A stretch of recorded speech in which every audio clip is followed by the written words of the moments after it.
మన భారత్ చైనాలకు అతిపెద్ద ప్రమాదం రాబోతుంది.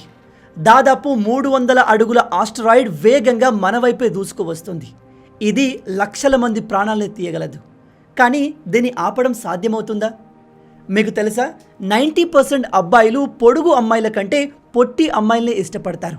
అలా ఎందుకో తెలుసా? బయట మార్కెట్లో దొరికే పన్నీర్లో ఎంత కల్తీ జరుగుతుందో మీకు తెలుసా? బయట మనకు దొరికే 90% పన్నీర్ ఫేకే ఉంటుంది. అయితే పన్నీర్లో ఒరిజినల్ ఏది, ఫేక్ ఏది ఎలా తెలుసుకోవాలో తెలుసా?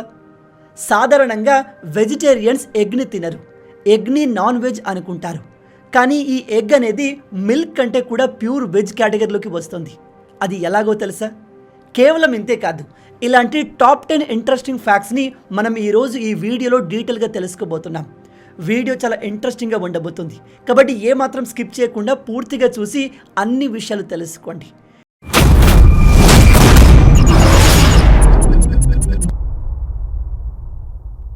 ప్రపంచంలోని చాలా దేశాలు ఇతర దేశాల్ని ఆక్యుపై చేసే ప్రయత్నాలు చేశాయి. కానీ ఇండియా మాత్రం ఎప్పుడూ కూడా పక్క దేశాలపైన దాడి చేయలేదు. అయితే ఒకవేళ ఎక్స్పాండ్ అవ్వాలి, అఖండ భారత్ని ఏర్పాటు చేయాలి అని ఇండియా పక్క దేశాల్ని ఆక్రమించడం మొదలు పెడితే ఎలా ఉంటుందో తెలుసా? మన మొదటి టార్గెట్ శ్రీలంక అవుతుంది. శ్రీలంకను క్యాప్చర్ చేయడం మన ఆర్మీకి కేక్ తిన్నంత ఈజీ. సెకండ్ టార్గెట్ పాకిస్తాన్ అవుతుంది. ప్రజెంట్ మన ఇండియన్ ఆర్మీ క్యాపబిలిటీస్ ప్రకారం మనం పాకిస్తాన్ని కూడా ఆక్యుపై చేయగలం. కొన్ని ఛాలెంజెస్ వస్తాయి. ఉదాహరణకి పాకిస్తాన్ ఓడిపోయే సమయానికి మన పైన న్యూక్లియర్ బాంబుల్ని వేయచ్చు. అవి కూడా మన ఇండియాను ఆపలేవు. ఇండియా కాస్త నష్టపోతుంది, బట్ ఎట్ ద ఎండ్ మనం పాకిస్తాన్ మొత్తాన్ని ఆక్యుపై చేయగలం. ఆ తర్వాత టార్గెట్ ఆఫ్ఘనిస్తాన్. ప్రజెంట్ ఆఫ్ఘనిస్తాన్లో ఉంది తాలిబాన్లు. వాళ్ళ మిలిటరీ అండ్ వెపన్స్ టెక్నాలజీ అంత అడ్వాన్స్గా లేదు, కాబట్టి మనం ఆఫ్ఘనిస్తాన్ని కూడా ఆక్యుపై చేయగలం. ఆ తర్వాత నేపాల్ అండ్ భూటాన్లు యుద్ధం చేయకుండానే మిలిటరీ ప్రెజర్ కారణంగా ఇండియాలో కలిసిపోతాయి. బంగ్లాదేశ్ని మన ఇండియా అన్ని వైపులా సరౌండ్ చేసి ఉంది, కాబట్టి బంగ్లాదేశ్ని కూడా క్యాప్చర్ చేయడంలో పెద్దగా ఛాలెంజెస్ ఏమీ ఉండవు. ఆ తర్వాత సేమ్ వేలో మనం మయన్మార్ని కూడా ఆక్యుపై చేయగలం. చివరగా పోటీ ఇండియాకు చైనాకు మొదలవుతుంది. రెండు దేశాలు పవర్ఫుల్, రెండిటి దగ్గర అడ్వాన్స్ న్యూక్లియర్ ఆయుధాలు ఉన్నాయి. కానీ చివరికి ఎవరు గెలుస్తారనేది మనం అంచనా వేయలేం. దీని గురించి మీరేమనుకుంటున్నారు? ఇండియా చైనా మధ్య భీకర యుద్ధం జరిగితే ఎవరు గెలుస్తారు? మీ ఒపీనియన్ని కింద కామెంట్లో చెప్పండి. మన ఇండియా మ్యాప్ అఫీషియల్గా చూడడానికి ఇదిగో ఈ విధంగా ఉంటుంది. కానీ మీకు తెలుసా, మన మ్యాప్ వివిధ దేశాల్లో వివిధ రకాలుగా ఉంటుంది. ఉదాహరణకి పాకిస్తాన్ వాళ్ళు మన ఇండియా మ్యాప్ని ఇలా చూస్తారు. వీళ్ళ ప్రకారం మన జమ్మూ కాశ్మీర్ మొత్తం పాకిస్తాన్లో భాగం. చైనా నుంచి చూస్తే చైనా మన అరుణాచల్ ప్రదేశ్లోని చాలా ప్రాంతాల్ని క్లెయిమ్ చేస్తుంది. లడాఖ్లోని అక్షయ్ చిన్ ప్రాంతాన్ని కూడా చైనా మాదే అని చెప్తుంది. ఇక నేపాల్ని చూస్తే నేపాల్కి మనకు రిలేషన్స్ హెల్దీగా ఉన్నాయి అనిపిస్తుంది. కానీ నేపాల్ మన ఉత్తరాఖండ్లోని కాలాపాని ప్రాంతాన్ని, చుస్తా అనే ఈ ప్రాంతాన్ని మాదే అని క్లెయిమ్ చేస్తుంది. ఒకవేళ ఈ దేశాల కండిషన్స్ని మనం ఒప్పుకుంటే ఇండియా చూడడానికి ఇదిగో ఈ విధంగా ఉంటుంది. పాకిస్తాన్, నేపాల్, ఈవెన్ మాల్దీవ్స్ లాంటి వీక్ కంట్రీస్ మన ఇండియాను ఎదిరించి మాట్లాడతాయి. అదే చైనాతో వీళ్ళు ఇలా మాట్లాడగలరా? నో. ఎందుకంటే చైనా చాలా అగ్రెసివ్గా రీప్లే ఇస్తుంది. అందుకే ఈ కాలంలో మంచోడిగా ఉంటే పనవ్వదు. ఇండియా కూడా మన దేశ బార్డర్ల విషయంలో చైనా లాగే అగ్రెసివ్గా ఉండాలి. మన ప్రాంతాల్ని క్లెయిమ్ చేయాలంటేనే వణికిపోవాలి. దీని గురించి మీరేమంటారు? ఇండియా చైనా లాగా అగ్రెసివ్గా మారాలా, లేదా ఇలాగే శాంతంగా ఉండాలా? ఒక చిన్న కోతి కారణంగా దేశం మొత్తం అంధకారం అయిపోయింది. కేవలం ఒక కోతి దేశాన్ని షేక్ చేసేసింది. విషయం ఏమిటంటే, కొన్ని రోజుల క్రితం శ్రీలంక దేశం మొత్తంలో పవర్ పోయింది. దేశం మొత్తం చీకటైపోయింది. అక్కడ ఉన్న గవర్నమెంట్ ఆఫీసులు, ప్రైవేట్ ఆఫీసులు, మొత్తం దేశ ఆర్థిక వ్యవస్థే ఆగిపోయింది. ఏం జరిగిందంటే, శ్రీలంకలోని మెయిన్ పవర్ గ్రిడ్లో ఒక మంకీ ఎంటర్ అయి అక్కడ ఉన్న హై టెన్షన్ వైర్లను పట్టుకుంది. దాంతో ఒక్కసారిగా షార్ట్ సర్క్యూట్ అయి దేశం మొత్తంలో పవర్ లేకుండా పోయింది. ఈ ప్రాబ్లం దాదాపు 3 రోజుల వరకు ఉంది. అంత టైం ఎందుకు అంటే, ఈ షార్ట్ సర్క్యూట్ వల్ల పవర్ గ్రిడ్లో ఉన్న మేజర్ ఎక్విప్మెంట్లు డ్యామేజ్ అయిపోయాయి. వాటిని రిపేర్ చేయడానికి ఇంత సమయం పట్టింది. చూసారా, ఒక చిన్న కోతి దేశం మొత్తాన్ని షేక్ చేసేసింది. ఈ డ్యామేజ్తో ఆ దేశానికి కోట్ల రూపాయల నష్టం కూడా వచ్చింది. మీలో ఎంతమంది ఈ విషయాన్ని కొత్తగా తెలుసుకుంటున్నారు? రీసెంట్గా పాకిస్తాన్ ప్రైమ్ మినిస్టర్ షెహబాజ్ షరీఫ్ ఈసారి ఛాంపియన్ ట్రోఫీ పాకిస్తాన్ గెలవకున్నా పర్లేదు, కానీ ఇండియా చేతిలో ఓడిపోవద్దు అని వాళ్ళ టీంకి రిక్వెస్ట్ కాదు, వార్నింగ్ ఇచ్చాడు. ఇది పాకిస్తాన్ వాళ్ళ మైండ్ సెట్. వీళ్ళు మన ఇండియాను ఎంతగా హేట్ చేస్తారు అంటే వాళ్ళకు నష్టం వచ్చినా పర్లేదు, కానీ ఇండియా మాత్రం గెలవకూడదు. వీళ్ళ ఈ మైండ్ సెట్ కారణంగానే ఆ దేశంలో ఉగ్రవాదుల సంఖ్య విపరీతంగా పెరుగుతుంది. వీళ్ళు ఎలాగో ఎదగరు కాబట్టి ఎదుగుతున్న ఇండియాను కిందకు లాగేందుకు ఉగ్రవాదుల్ని స్పాన్సర్ చేసి మన ఇండియా పైన దాడులు చేపిస్తారు. ఒక దేశ ప్రైమ్ మినిస్టర్ మెంటాలిటీ ఇలా ఉంటే అక్కడి ప్రజలు ఎలా ఉంటారో ఒకసారి ఇమాజిన్ చేయండి. వీళ్ళు ఇలాంటి వాళ్ళు కాబట్టే మన ఇండియన్ టీం పాకిస్తాన్ వెళ్ళడానికి ఒప్పుకోలేదు. ఇండియా పాకిస్తాన్ మధ్య జరగబోయే మ్యాచ్ పాకిస్తాన్లో కాకుండా యూఏఈలో ఫిబ్రవరి 23న జరగబోతుంది. ఈ మ్యాచ్ ఈ ఛాంపియన్ ట్రోఫీలోనే మోస్ట్ ఇంపార్టెంట్ మ్యాచ్ కాబోతుంది. కాబట్టి మీరు క్రికెట్ లవర్స్ కాకపోయినా ఈ మ్యాచ్ని తప్పకుండా చూడండి. బై ద వే, ప్రజెంట్ ఈ రెండు టీంల ఫామ్ చూస్తుంటే ఎవరు గెలుస్తారని మీకు అనిపిస్తుంది? మీ ప్రకారం ఈ ఛాంపియన్ ట్రోఫీని ఏ టీం గెలవబోతుంది? మీ ఆలోచనల్ని కింద కామెంట్లో చెప్పండి. మంచి క్వాలిటీ ఉన్న పన్నీర్ 400 రూపాయలకు కేజీ మాత్రమే వస్తుంది. కానీ మీరు గమనించండి, రోడ్ సైడ్ ఉన్న చిన్న చిన్న షాప్స్లో పన్నీర్ కర్రీలు, స్నాక్స్లు చాలా తక్కువ రేటుకే దొరికిస్తాయి. అది ఎలా పాసిబులో తెలుసా? ఎలా అంటే బయట మీరు తినే పన్నీర్ మ్యాక్సిమం ఫేకే ఉంటుంది. 2022లో ముంబై పోలీసులు 2 పన్నీర్ మ్యానుఫ్యాక్చరింగ్ కంపెనీస్ని సీజ్ చేశారు. ఎందుకో తెలుసా? వాళ్ళు డేంజరస్ కెమికల్స్ని యూజ్ చేసి ఫేక్ పన్నీర్ తయారు చేస్తున్నారు. ఈ ఫ్యాక్టరీస్లో దాదాపు 2000 కేజీల ఫేక్ పన్నీర్ దొరికింది. ఈవెన్ రీసెంట్గా నోయిడాలో 1300 కేజీల ఫేక్ పన్నీర్ దొరికింది. ఈ ఫేక్ పన్నీర్ని డిటర్జెంట్, యూరియా, యాసిటిక్ యాసిడ్ లాంటి డేంజరస్ కెమికల్స్ని కలిపి తయారు చేస్తున్నారు. ఈ ఫేక్ పన్నీర్ తినడం వల్ల stomach infection, autoimmune disorder, skin infection, skin allergy లాంటివి వచ్చి చివరికి అది క్యాన్సర్కి దారితీసే అవకాశం కూడా ఉంది. కాబట్టి ఎట్టి పరిస్థితుల్లో బయట చిన్న చిన్న షాప్స్లో పన్నీర్ని తినకండి. అది మ్యాక్సిమం ఫేకే ఉంటుంది. ఇక ఫేక్ పన్నీర్, రియల్ పన్నీర్ని ఎలా ఐడెంటిఫై చేయాలి అంటే ఒక చిన్న పన్నీర్ పీస్ని తీసుకుని దానిపైన అయోడిన్ని పోయండి. పన్నీర్ కలర్ బ్లూ కలర్లోకి మారితే అది ఫేక్ పన్నీర్ అని అర్థం. ఈ ఇన్ఫర్మేషన్ ప్రాణాల్ని కాపాడేది. కాబట్టి ఈ వీడియోని ఎంత వీలైతే అంత షేర్ చేయండి. మన ఇండియా వేగంగా డెవలప్ అవ్వాలన్నా, 8% జీడిపి గ్రోత్ని అచీవ్ అవ్వాలన్నా ఒక ఇంపార్టెంట్ పని చేయాలి. మన దేశంలో ప్రజెంట్ ఉన్న రాష్ట్రాల్ని ఇంకా చిన్న చిన్న రాష్ట్రాలుగా డివైడ్ చేసేయాలి. ఎస్, ప్రజెంట్ మన దేశంలో 28 రాష్ట్రాలు, 8 యూనియన్ టెరిటరీస్ ఉన్నాయి. అయితే ఈ 28 రాష్ట్రాలను మరిన్ని ముక్కలుగా డివైడ్ చేసి ఒక 50 లేదా 60 రాష్ట్రాలుగా చేస్తే మన దేశం వేగంగా డెవలప్ అవడమే కాదు, దేశ ఇన్ఫ్రాస్ట్రక్చర్ కూడా స్పీడ్గా ఇంప్రూవ్ అవుతుంది. ఎలా అంటే ఎప్పుడైతే దేశంలో ఎక్కువ రాష్ట్రాలు ఏర్పడతాయో అన్ని రాష్ట్రాలకు ఒక సెపరేట్ రాజధాని ఉండాలి. దానికోసం ప్రతి రాష్ట్రం ఒక సిటీని సెలెక్ట్ చేసుకుని దాన్ని వేగంగా డెవలప్ చేస్తుంది. ఇలా దేశవ్యాప్తంగా అనేక కొత్త సిటీలు ఏర్పడి అభివృద్ధి కూడా క్లియర్గా వేగవంతం అవుతుంది. అయితే ఈ విషయం చెప్తుంది నేను కాదు, మన దేశంలోని ఫేమస్ ఎకనామిస్ట్ అయిన మౌంటెక్ సింగ్ అహ్లూవాలియా. ఈయన మన పూర్వ ప్రైమ్ మినిస్టర్ మన్మోహన్ సింగ్ గారితో కలిసి పనిచేశారు. ఈ ఐడియా గురించి మీరేమనుకుంటున్నారు? నిజంగా ప్రజెంట్ దేశంలో ఎక్కువ రాష్ట్రాలను క్రియేట్ చేస్తే అభివృద్ధి వేగవంతం అవుతుందా? మీ ఆలోచనల్ని కింద కామెంట్లు చెప్పండి. రీసెంట్గా నాకు ఒక అబ్బాయి మెసేజ్ చేశాడు. అతని డీటెయిల్స్ని బయట చెప్పను, కానీ తను చెప్పేది ఏమిటంటే, బ్రదర్, నేను ఒక అమ్మాయిని 3 సంవత్సరాలు సిన్సియర్గా ప్రేమించాను.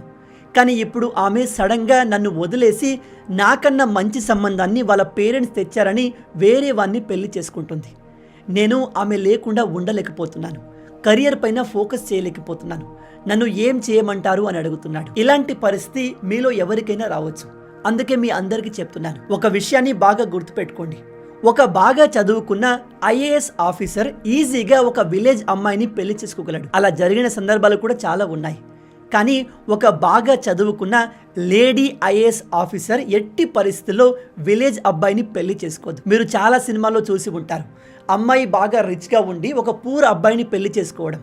అది కేవలం సినిమాలో మాత్రమే జరుగుతుంది, రియల్ లైఫ్లో ఎప్పుడు జరగదు. ఈ విషయాలు అమ్మాయిలకు నచ్చకపోవచ్చు, కానీ ఇవే వాస్తవాలు. కాబట్టి మై డియర్ బాయ్స్, ప్రేమించండి, అమ్మాయిలతో సమయాన్ని గడపండి. కానీ అలా చేస్తూ మీ విలువైన సమయాన్ని వేస్ట్ చేయకండి. రాసి పెట్టుకోండి, మీ దగ్గర ఏది లేకపోతే మీతో ఏ అమ్మాయి ఉండదు. కాబట్టి కెరియర్ పైన ఫోకస్ చేయండి, లైఫ్లో సెటిల్ అవ్వండి. వన్స్ మీరు కావలసినంత సంపాదించాక మీకు నచ్చిన అమ్మాయి పరిగెత్తుకుంటూ వస్తుంది, అందులో ఎటువంటి డౌట్ లేదు. ఈ వీడియోని ఆ అబ్బాయి ఖచ్చితంగా చూస్తాడు. కాబట్టి మీరు కూడా అతనికి ఏదైనా సజెషన్ ఇవ్వాలి అనుకుంటే కింద కామెంట్లో చెప్పండి. ఎగ్స్ వెజిటేరియనా, నాన్ వెజిటేరియనా? ఇప్పుడు తెలుసుకుందాం. సైంటిఫిక్గా చూసుకుంటే ఎగ్స్ తినడం మిల్క్ తాగడం కంటే ఎక్కువ వెజిటేరియన్. ఎందుకంటే బయట మార్కెట్లో మనకు దొరికే ఎగ్స్ అన్ఫర్టిలైజ్డ్ ఎగ్స్, అంటే వాటి నుంచి కోడి పిల్లలు రావు. ప్రజెంట్ డైరీ ఫార్మ్స్లో ఆవుల నుంచి అధిక మొత్తంలో పాలను సేకరించడానికి వాటిని ఆల్వేస్ ప్రెగ్నెంట్గా ఉంచుతారు. కానీ కోళ్ళ విషయంలో అలా ఉండదు. లేయర్స్ కోళ్ళు ఎటువంటి మేటింగ్ ప్రక్రియ లేకుండానే ఎగ్స్ని ప్రొడ్యూస్ చేస్తాయి. అలాంటి ఎగ్స్లో ఎటువంటి లైఫ్ ఉండదు. కాబట్టి unfertilised eggs pure veg category కిందకి వస్తాయి. ఇక్కడ నేను ఎగ్స్ తినని వారిని తినమని ఎంకరేజ్ చేయట్లేదు. జస్ట్ ఎగ్ అనేది పాలలాగే వెజిటేరియన్ అని మాత్రమే చెప్తున్నాను. అయినా సైన్స్ ఏం చెప్పినా ఎట్ ద ఎండ్ ఏది తినాలి ఏది తినకూడదనేది మీ చాయిస్. మీలో ఎంతమంది ఈ విషయాన్ని కొత్తగా తెలుసుకుంటున్నారు కింద కామెంట్స్లో చెప్పండి. సైన్స్ ప్రకారం అబ్బాయిలు పొడుగు అమ్మాయిల కంటే పొట్టి అమ్మాయిలనే ఎక్కువగా ఇష్టపడతారు. ఎస్, ఎక్కువ మంది అబ్బాయిలకి పొట్టి అమ్మాయిలే అట్రాక్టివ్గా కనిపిస్తారు. అలా ఎందుకో తెలుసా? దీనికి చాలా కారణాలు ఉన్నాయి. నెంబర్ 1, పొట్టి అమ్మాయిలు అబ్బాయిలను స్ట్రాంగ్ ఫీల్ అయ్యేలా చేస్తారు. పొట్టి అమ్మాయిలను ప్రొటెక్ట్ చేయడం చాలా ఈజీ, కాబట్టి తనతో ఉన్న అబ్బాయి స్ట్రాంగ్ ఫీల్ అవుతాడు. నెంబర్ 2, పొట్టి అమ్మాయిలు అబ్బాయిలను కాన్ఫిడెంట్ ఫీల్ అయ్యేలా చేస్తారు. తాము చాలా పొడవు ఉన్నాము అనే ఫీలింగ్ని అబ్బాయిలో కలిగిస్తారు. నెంబర్ 3, పొట్టి అమ్మాయిలు తమ పార్ట్నర్కి ఎక్కువ ఇంపార్టెన్స్ ఇస్తారు. ఎందుకంటే ఇంట్లో చిన్న చిన్న పనులు వీళ్ళతో అవ్వవు. ప్రతి పనికి పార్ట్నర్ని పిలుస్తూ ఉంటారు. ఇది వాళ్ళిద్దరి మధ్య ఒక హెల్దీ రిలేషన్ని ఎస్టాబ్లిష్ చేస్తుంది. నెంబర్ 4, పొట్టి అమ్మాయిలు క్యూట్గా అట్రాక్టివ్గా ఎందుకు అనిపిస్తారు అంటే హ్యూమన్ సైకాలజీ ప్రకారం మనం చిన్న పిల్లల్ని లేదా చిన్న చిన్న బొమ్మల్ని చూస్తే చాలా క్యూట్గా ఉంది అనే ఫీలింగ్ కలుగుతుంది. సేమ్ ఇదే ఫీలింగ్ పొట్టి అమ్మాయిల్ని చూసినప్పుడు అబ్బాయిల్లో కలుగుతుంది. నెంబర్ 5, ఇది చాలా ఇంపార్టెంట్. చాలా రీసెర్చ్ల ప్రకారం పొడుగు అమ్మాయిని పెళ్లి చేసుకున్న పురుషుల కంటే పొట్టి అమ్మాయిలను పెళ్లి చేసుకున్న పురుషులు ఎక్కువ హ్యాపీగా ఉన్నారు. మీలో ఎంతమంది ఈ విషయాన్ని కొత్తగా తెలుసుకుంటున్నారు? ఈ విషయం మీ పొట్టి లైఫ్ పార్ట్నర్కి తెలిసేలా వాళ్ళతో వీడియోను షేర్ చేసుకోండి. చివరి ఫ్యాక్ట్ తెలుసుకునే ముందు మీ అందరికీ ఒక చిన్న రిక్వెస్ట్. ఇప్పటి వరకు మీరు ఈ వీడియోను చూశారంటే ఈ వీడియో మీకు తప్పకుండా నచ్చే ఉంటుంది. నచ్చితే అలా ఊరికే చూసి వెళ్ళిపోకుండా వీడియోని లైక్ చేయండి. ఈ వీడియోకి నేను మీకు ఇచ్చే లైక్స్ టార్గెట్ 5000 లైక్స్. చాలా ఈజీ, సింపుల్గా చేసేయండి. అండ్ ఇలాంటి మరిన్ని ఇంట్రెస్టింగ్ వీడియోస్ కోసం మన ఛానల్ని సబ్స్క్రైబ్ చేసి మమ్మల్ని సపోర్ట్ చేయొచ్చు కదా. ఇది మీకు కంప్లీట్లీ ఫ్రీయే, కానీ మీరు చేసే ప్రతి ఒక్క లైక్ అండ్ సబ్స్క్రిప్షన్ మాకు మరిన్ని వీడియోస్ చేయడానికి ఒక మోటివేషన్లా ఉంటుంది. కాబట్టి వీడియోని లైక్ చేసి ఛానల్ని సబ్స్క్రైబ్ చేయడం మర్చిపోవద్దు. రీసెంట్గా నాసా సైంటిస్టులకు ఒక షాకింగ్ విషయం తెలిసింది. అంతరిక్షంలో ఒక 300 అడుగుల ఆస్ట్రాయిడ్ వేగంగా భూమి వైపుగా దూసుకు వస్తుంది. ఇది భూమిని ఢీకొంటే ప్రపంచం మొత్తం నాశనం అవ్వదు, కేవలం కొద్ది ప్రాంతం మాత్రమే ఎఫెక్ట్ అవుతుంది. కానీ ఈ ఆస్ట్రాయిడ్ ఏ ప్రాంతంలో అయితే పడుతుందో అక్కడ దాదాపు 300 కిలోమీటర్ల రేడియస్లో ఉన్న జీవులన్నీ చనిపోతాయి. ఆ ప్రాంతం మొత్తం డిస్ట్రాయ్ అయిపోతుంది. ఈ ఆస్ట్రాయిడ్ ఇంపాక్ట్ జపాన్లో ఉపయోగించిన అణుబాంబు కంటే దాదాపు 500 రెట్లు అధికంగా ఉంటుంది. అందుకే ఈ ఆస్ట్రాయిడ్ని సిటీ కిల్లర్గా పిలుస్తున్నారు. ఇది ఏదైనా సిటీ పైన పడితే సెకండ్స్లోనే ఆ సిటీ మొత్తం నాశనం అయిపోతుంది, ఎవ్వరూ మిగలరు. అయితే ఇక్కడ మనం వర్రీ అవ్వాల్సిన విషయం ఏమిటంటే ఈ ఆస్ట్రాయిడ్ భూమిని ఇదిగో ఇక్కడ కనిపిస్తున్న ఈ లైన్ ఉన్న ప్రాంతంలో ఎక్కడైనా హిట్ చేయవచ్చు. ఇక్కడ మేజర్గా ఎఫెక్ట్ అయ్యేది చైనా అండ్ ఇండియా. మన దేశంలోని కలకత్తా, ముంబై లాంటి మహానగరాలు ఈ ఆస్ట్రాయిడ్తో కంప్లీట్గా నాశనమయ్యే అవకాశం ఉంది. ఇప్పుడు మీలో కొంతమంది అనుకుంటారు, ఇలాంటివి ఏవి జరగవు బ్రో, సైంటిస్టులు ఇలా చాలాసార్లు చెప్పారు అని. కానీ గైస్, ఈసారి నాసా సైంటిస్టులు చాలా సీరియస్గా చెప్పేది ఏమిటంటే ఈ ఆస్ట్రాయిడ్ 2032 కల్లా పక్కాగా భూమిని ఢీకొట్టే అవకాశం ఉంది అని. మీరు ఇక్కడ లైన్ని చూసుకుంటే Japan, China, Myanmar, Bangladesh, India, Yemen and ఆఫ్రికాలోని దేశాలు ఈ ఆస్ట్రాయిడ్ రిస్క్లో ఉన్నాయి. మనం అదృష్టవంతులమైతే ఈ ఆస్ట్రాయిడ్ ఇదిగో ఈ మధ్యలో కనిపించే అట్లాంటిక్ ఓషన్లో కూడా పడిపోవచ్చు. కానీ సముద్రంలో ఈ ఆస్ట్రాయిడ్ పడితే సముద్ర తీర ప్రాంతాల్లో అతిపెద్ద సునామీ ఏర్పడుతుంది. అయితే ఈ ఆస్ట్రాయిడ్ నుంచి మనం తప్పించుకునే అవకాశం ఉందా అంటే యాజ్ ఆఫ్ నౌ నో. కానీ అమెరికా దగ్గర ఒక టెక్నాలజీ ఉంది, అదే dot, double asteroid redirection test. ఇందులో నాసా ఒక శాటిలైట్ని అంతరిక్షంలోకి పంపి దాన్ని అత్యంత వేగంతో ఈ ఆస్ట్రాయిడ్ని గుద్దేలా చేస్తారు. దాంతో భూమి వైపుగా వస్తున్న ఆస్ట్రాయిడ్ డైరెక్షన్ మారిపోతుంది.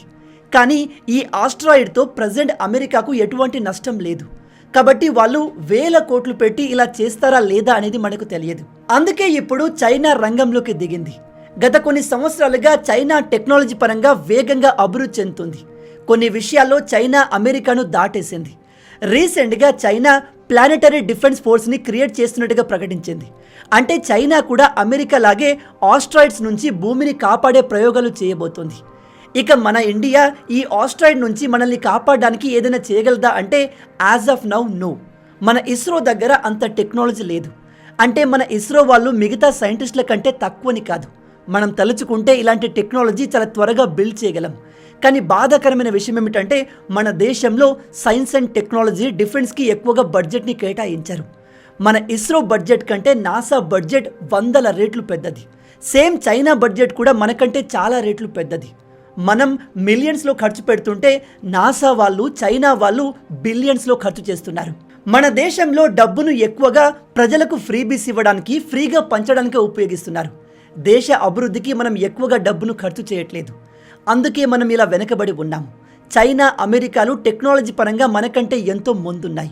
మన దేశంలో ఈ ఫ్రీబీస్ కల్చర్ ఎప్పుడైతే పోతుందో అప్పుడే మన అభివృద్ధి స్టార్ట్ అవుతుంది. కానీ అది ఇప్పట్లో జరిగేలా కనిపించట్లేదు. సో గైస్, విన్నారు కదా, మొత్తంగా ఇవి ఈ వీడియోకి సంబంధించిన టాప్ 10 ఇంట్రెస్టింగ్ ఫ్యాక్ట్స్. మనం ఇప్పటి వరకు డిస్కస్ చేసిన ఫ్యాక్ట్స్లో ఏ ఫ్యాక్ట్ మీకు బాగా నచ్చిందో కింద కామెంట్లో చెప్పండి. రాబోయే వీడియోలో మరిన్ని ఇంట్రెస్టింగ్ ఫ్యాక్ట్స్తో మళ్ళీ కలుద్దాం. అంటిల్ దెన్, జై హింద్.